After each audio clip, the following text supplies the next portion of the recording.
Good morning इनभेरिएबल এবং চ্যানেলের নতুন একটা ব্লগে আপনাদের স্বাগত। এখন বাজে 6:30টার মতো। উঠে পড়েছি অনেকক্ষণই, আর উঠে ওর পাপার সঙ্গে গল্প করছিলাম। ওর পাপা এই জাস্ট বেরিয়ে গেল, আর রোহান একটু বিছানাটা গুছিয়ে দিয়ে গেছে। এই যে কালকে বেশ সুন্দর করে বিছানা টান টান করে গুছিয়ে আজকে যা হোক হয়ে আছে, আমি ঝাড় দিয়ে পরিষ্কার করে দিই। এখন সকালের কাজকর্ম সারি। আজকে হলো জগন্নাথের রথযাত্রা।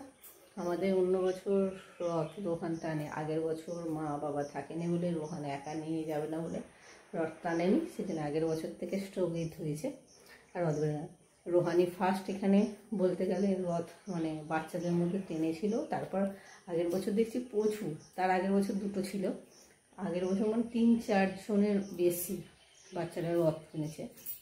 যা হোক, রথ টানা হবে না, কিন্তু জগন্নাথকে একটু ভোগ দেখানো হবে, সেই সবই করবো। একটু রান্নাবান্না করবো। এখন ঘরটা একটু গুছিয়ে নিই, গুছিয়ে টুছিয়ে স্নান করে নেবো। সকাল সকাল স্নান টান করে জগন্নাথের একটু ভোগ করে ঠাকুরকে একটু দেখানো হবে। চলো এখন থেকে ব্লগটা শুরু করছি, লাস্ট পর্যন্ত দেখার অনুরোধ করি। তো স্নান টান করে নিয়েছি, করে নিয়ে নতুন একটা নাইটি ছিল পরে নিয়েছি। শাড়িগুলো আর শাড়ি পরলাম না, এবার এখন নিচে যাব। আজকে ভোগ কী করি দেখি, আর ডাল কী করি না ঠিকই করে নিয়েছি। খিচুড়ি করব, আলুর দম করব, আর 5 রকমের ভাজা করে দেবো, আর পাঁপড় তো চাটনি এইসব তো থাকবে, এই করে দেবো। রোহান বলছিল রাইস করার কথা, কিন্তু কাজও নেই, কাজও বাড়ন্ত, মানে অনলাইনেও অর্ডার করা হয়নি। ওর পাপা আনবে করে, ঘিটাও ঠাকুরের ঘিটা নেই, সেই জন্যে খিচুড়ি ভোগই করি। আর এই পাশে মানে সারা রাতে মানে বৃষ্টি হয়েছে, টিপ টিপ টিপ টিপ করে বৃষ্টি, ঝাঁকে বৃষ্টি আসছে। রোহান বলছিল যে এরকম এই গরমের মধ্যে গরমটা আছে, কিন্তু বৃষ্টিটা হচ্ছে,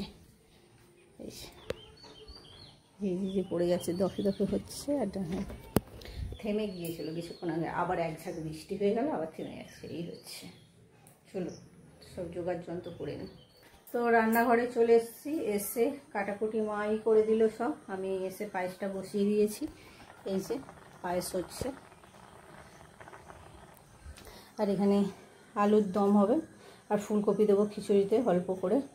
আলু ভাজা, 5 রকমের ভাজা কেটে নিয়েছি, আর এখানে আদা টমেটো কেটে নিয়েছি, এইসব জোগাড় যন্ত্র। এখানে চালটা ধুতে নিয়ে এসেছি, ধোবো। আর ডাল এই যে প্যাকেট কাটবো, এখানে কাটা হয়নি, সব গোছগাছ করে নিয়ে একবার রান্নাটা ভরতে বসবো। আর এই যে এখানটায় তো জঞ্জাল হয়ে আছে, সেজন্য এইখানে বড় এটাই পায়েসটা শুধু করে নিলাম ছোট জায়গায়। আর এই কড়াতে ঠাকুরের কড়া, আর এইটা ঠাকুরের গ্যাস ইউজ করাই হয়নি, করা হয়েছে ওকেশনারে, পরিষ্কার করে নিয়েছি, নিয়ে এই গ্যাসেই করব। পায়েসটা তো হয়ে গেছিলো, আমি জানি এতে হবে, এর কাণ্ড হলো এটা পুরো ভেঙে গেল। ডালও কাটতে গেলাম, এটা ভেঙে গেল, আর এটাতে হবে না। কী করবো, উনুনে যাবো না কি করবো। আবার উনুনে চলে এলাম। জগন্নাথ প্রভু কি উনুনের খাবেন নাকি জানি না, কিন্তু গ্যাসের নখটা পুরো ভাঙা, সেজন্য এসে এই জ্বালবো। পায়েসটা হয়ে গেছে, আর বাদ বাকি খিচুড়ি আলুর দমটা আর ভাজাভুজিটা এখানেই করে নিই। ঠাকুরের পায়েসটায় চাটনিটাই গ্যাসে করি, বাদ বাকি বড়ো ঠাকুরের রান্নাবান্না সব কিছুই আমি উনুনেই করতে ব্যবহার করি, কেন ভারী রান্না। আর আজকে অল্প করেই করবো, সেই জন্যই ঠিক করেছিলাম যে গ্যাসে ওভেনটা নামালাম। সেই জন্য নামানোর পর তো হলো কি কাণ্ড আপনাদেরই বললাম। আর এই পাশে আমি এই যে ভাজাভুজিটা হয়ে গিয়েছে আমার, তখন আর ভয়েস দিইনি, ঠাকুরের ভোগ রান্না করছিলাম বলে যতটা পারি চেষ্টা করি। এইসব সব মা কাটাকুটি যা হোক করে দিয়েছে। আজকে অনেকটা বেলা হয়ে গেছে, বলতে বলতে মশলাটা আমি কষে নিয়েছি, আলুর দম আর খিচুড়ি দুটোর একসঙ্গেই করে নিয়েছিলাম। করে নিয়ে এক দফা রেখে দিয়ে খিচুড়ি দিই, আর চাল মগজ কাজু ফাজু পোস্ত ওইটা দিয়ে লাস্টে নেড়ে আলুর দমটা করি। আজকে আলুর দমটা একটু অন্যভাবে করেছি, অন্যদিন আলু সেদ্ধ মানে ভাপিয়ে নিই, তারপর ছাঁকা তেলে ভাজি। আজকে আলুর দমটা সেরকমভাবে করিনি, আলুর দমটা আজকে তেলে ভেজে নিয়ে তারপরে মশলা কষে দিয়ে আলু সিদ্ধ করে, কেমন কী হবে জানি না, ঠাকুরের দিচ্ছে আলুর দম হয়ে গেছে। তার মাঝখানে আবার ঝমঝমিয়ে বৃষ্টি নামলো যত মানে সব কিছু। আর আমাদের সব কিছু জ্বালান ফালান সব ভাঙা হয়েছিল বলে উনুনগুলোটা পুরো জঞ্জাল হয়ে আছে, এই অবস্থা। তারই মধ্যে লাইটটা ক্যামেরা অফ হয়ে গেছে। আর দেখতে কি সুন্দর লাগছে, পরে যখন ভিডিওটা এডিট করছি তখন এসে। আর এই খিচুড়ির জলটা বসিয়ে দিয়েছি, এতটা জল এই যেখান দিয়ে আবার জল পড়ছে বৃষ্টি। মা আবার ব্যবস্থাও করে রেখেছে, ছাঁচার মতো করেছে। হ্যাঁ, খিচুড়ির জলটা বসিয়েছি, এইটা মনে হয় গ্যাসে গরম হতে যে কটা বাজতে তার থেকে জলটা ফুটে উঠলে আমি চালটা তুলে দিয়ে একবার চাল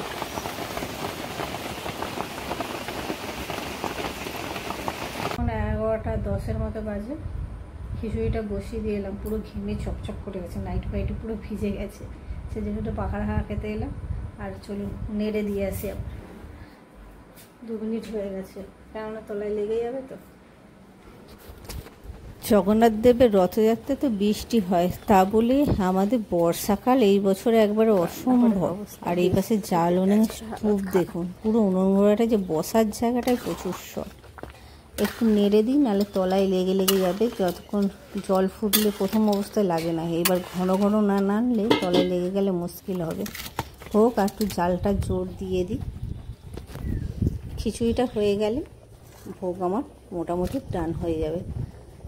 ফুটে গিয়েছে, এবার হাফ হয়ে গেছে, সেই জন্য মশলাটা দিয়ে দিলাম। মশলাটা দিয়ে আবার একটু ফুটবে, মশলার স্বাদটা খিচুড়ির মধ্যে মিশবে, তার টেস্টটা আলাদা হয়। আজকে একবার মাপটা মনে হচ্ছে পরিমাপটা একবার ঠিকঠাক, মানে চালের থেকে ডাল বেশি দেওয়া হয়েছে। আমি 2.5 কৌটো চাল দিয়েছি, 3 কৌটো ডাল দিয়েছি খিচুড়িটা। দেখি কেমন কি হয়। রোহান আর আমার গোবিন্দভোগ চালের খিচুড়িটা পছন্দ, ওর পাপার আবার পছন্দ নয়। ওর পাপার আবার নেমন্তন্ন আছে, অন্নপ্রাশন। এবার খিচুড়িটা তড়কা দেবো, তার জন্য আগে বাদামটা ভেজে নেবো। আর এই পাশের দিকে আছে শুকনো লঙ্কা, এলাচ, লবঙ্গ, দারচিনি, জিরে, এটা ফোড়ন দিয়ে দেবো।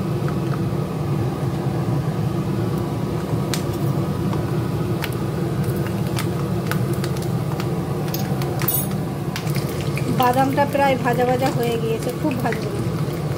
এর মধ্যে মশলাগুলো দিয়ে দেবো।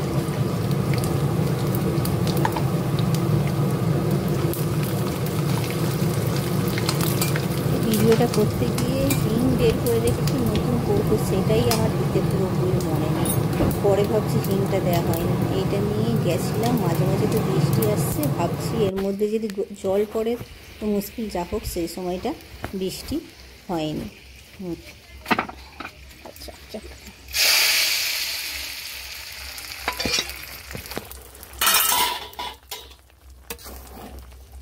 টাইট হয়ে গেছে। এর জন্যে গিয়েছিলাম তলায়, দেখুন হালকা হালকা মানে বসতে আরম্ভ করে দিয়েছিল। চলে এসেছি। বাবার স্নান হয়ে গেছে, রোহনের স্নান হয়েছে নাকি সেইটাই দেখতে হবে এখন। রোহানের স্নান হয়ে গেলে রোহানকেই বলবো অন্য যে পায়েস ফায়েস ওইগুলো সব একেবারে এই নিচ থেকে 3 তলায় যেতে খুবই কষ্টকর। আলোটা জেলে দেখায়, কালারটা কি সুন্দর এসছে দেখুন। রোহানকে ডাকি যে স্নান হয়ে যায়, উপরে তুলে দেবে। আমি খিচুড়িটাও নিয়ে যেতে পারবে না, আমি নিয়ে যাব। ক্যামেরাটা ঠেলে নিই। চলে এসেছি, জগন্নাথ দেব আছে আমাদের এখানে, সব এক জায়গায় ধরিয়ে দিয়েছি। এখানে ভোগের আলুর দম, 5 রকম ভাজা, আর কাল করেছিলাম মিষ্টি, একটু নিমকি, আর ওখানে পায়েস। যে যে জায়গায় করেছি সেইগুলো জায়গায় ধরিয়ে দিয়েছি।